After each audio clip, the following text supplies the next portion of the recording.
Et dirigeons-nous maintenant vers la belle région de Gaspésie, les îles de la Madeleine. Et je reconnais Monsieur le député de Gaspé qui est avec nous. Je lui souhaite la bienvenue et je vous cède la parole, Monsieur le député.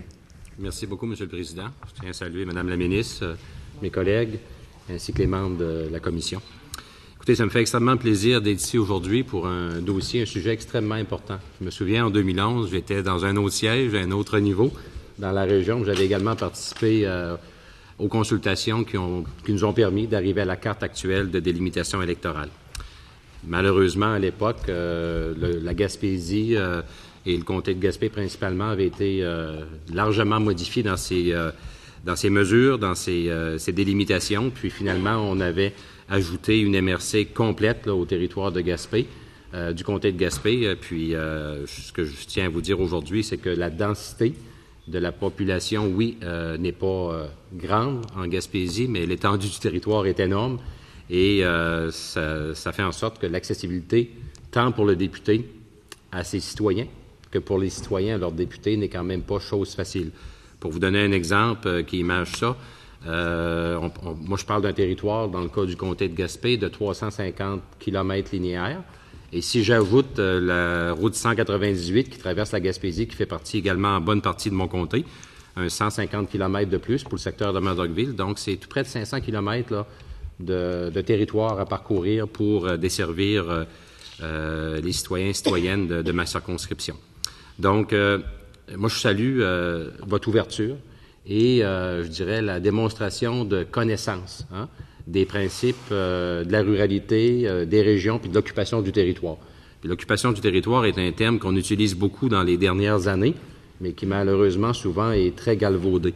Mais je vois que dans l'exercice que vous avez fait, vous avez tenu en compte les principes de l'occupation du territoire, et je rajouterais même le mot digne, une digne occupation du territoire. Parce qu'occuper un territoire, c'est une chose, mais s'assurer que les gens qui habitent ce territoire-là ont des conditions d'occupation dignes, des citoyens et des citoyennes du Québec en 2016, c'est une autre chose. Donc, le fait qu'il y a une recommandation à l'effet de maintenir le statu quo pour le caractère d'exception du comté de Gaspé me satisfait comme député et satisfait également la très grande majorité, pour ne pas dire l'unanimité de la population du comté de Gaspé. Je reviens sur le fait que la carte actuelle a déjà amené un certain traumatisme au niveau des citoyens et citoyennes du comté de Gaspé quand on a décidé d'ajouter les citoyens de la Haute-Gaspésie avec le comté de Gaspé, donc la région de Grande-Rivière, Gaspé.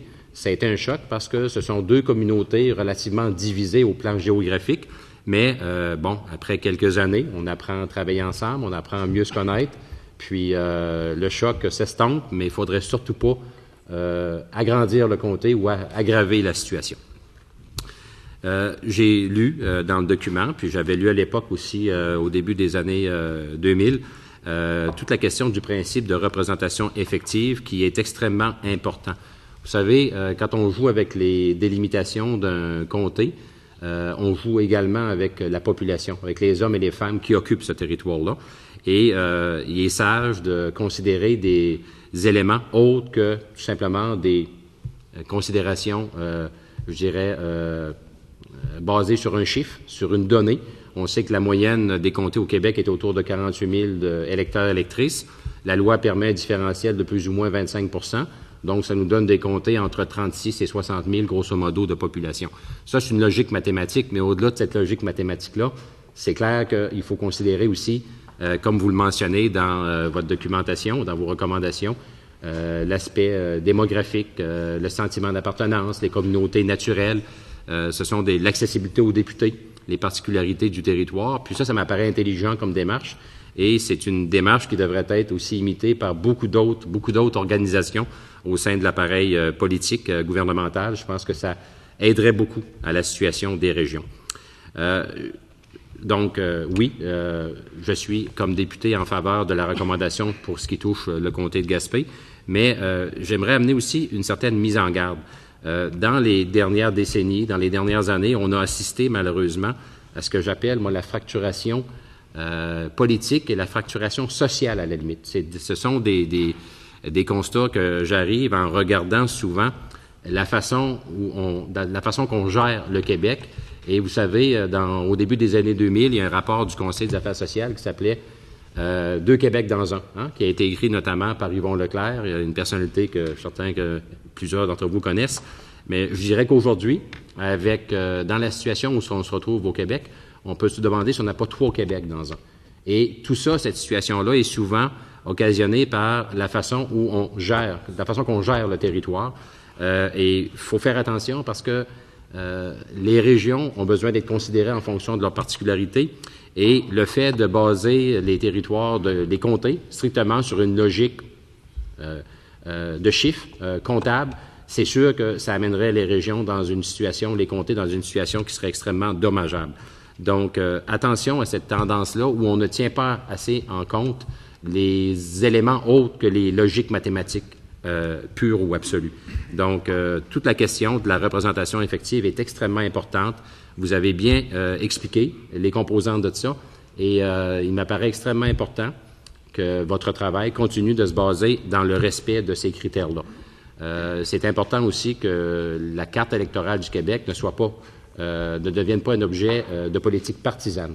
On le sait, nous avons des enjeux. On a vu le positionnement du gouvernement, qui est différent du positionnement de d'autres formations politiques. Je lisais dans la presse récemment les commentaires des médias.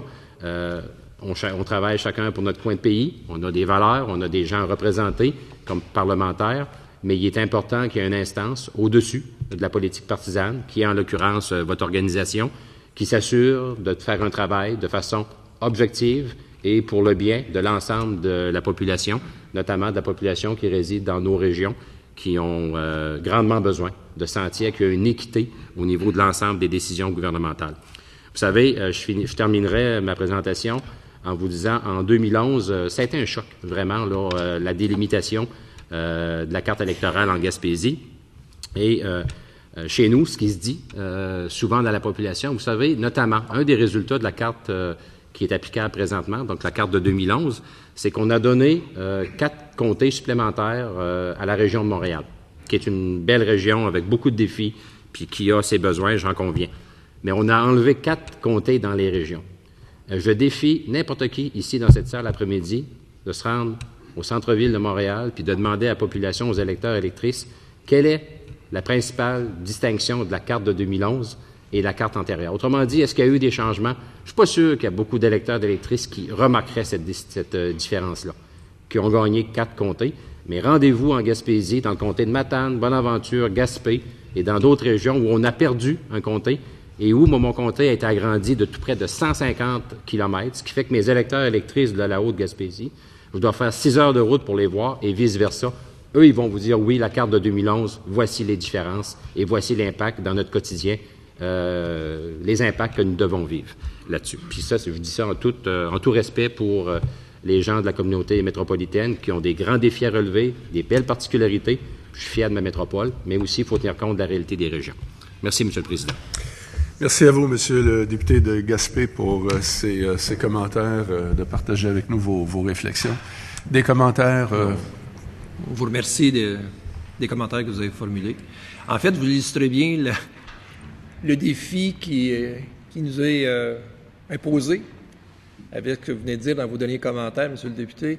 Les régions, les particuliers des régions, les besoins d'une représentation effective et en même temps, le défi de l'île de Montréal, indépendamment je comprends que c'est une île avec, quand on dit que les gens peut-être ne savent pas quelles étaient les limitations des circonscriptions, mais je pense qu'avec ce qu'on a entendu ce matin, je pense qu'on tient compte que Montréal, il y a des communautés naturelles, mais vous comprendrez que c'est là le défi, essayer de maintenir une représentation effective des électeurs qui sont en région et en même temps de donner un poids équivalent aux électeurs qui sont dans les régions urbaines, dont l'île de Montréal, Laval ou Laurentides-la-Naudière. Merci.